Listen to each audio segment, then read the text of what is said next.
男人只是尝了一口老婆刚做的红烧鱼，下一秒突然就脸色大变。这鱼有问题。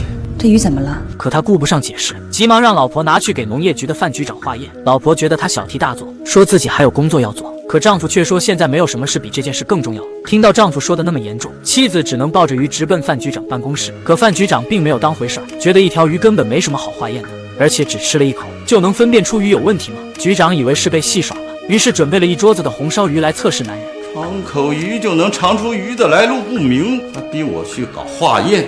我这儿这么多鱼，尝尝看他们有什么问题。男人知道这是局长故意为难自己，为了证实自己的想法，他接受了局长的挑战，随即便走上前拿起筷子夹起鱼来品尝。而局长此时也正等着看男人的笑话。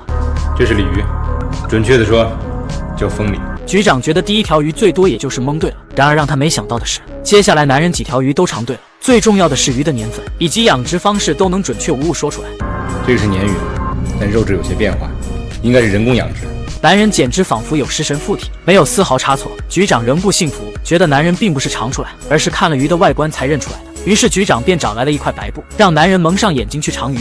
扁鱼。可这依旧难不倒他，依然还是准确无误地说了出来。看到这令人震惊的一幕，局长还是不甘心，拿出男人刚送过来化验的鱼给他品尝。什么鱼啊？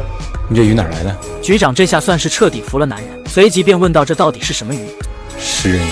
随后男人便坐下来和局长解释这种鱼的严重性。食人鱼是生长的南美洲亚马逊河里的一种食肉鱼类，不但会吃光所有鱼类，甚至攻击动物、牲畜和人类，极其凶残，而且繁殖速度极快。食人鱼是卵生鱼类，一年会多次繁殖，每次产卵3到5千粒。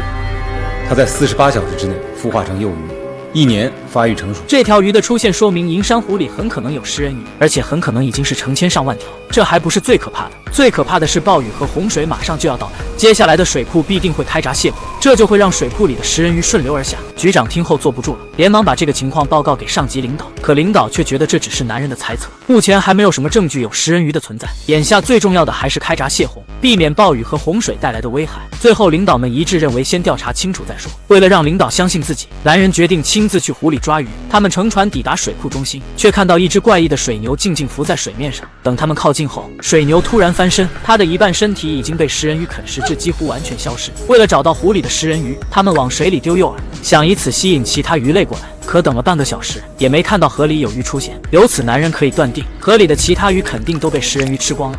你是说，他已经把这湖里所有的鱼类和水生物都吃光了？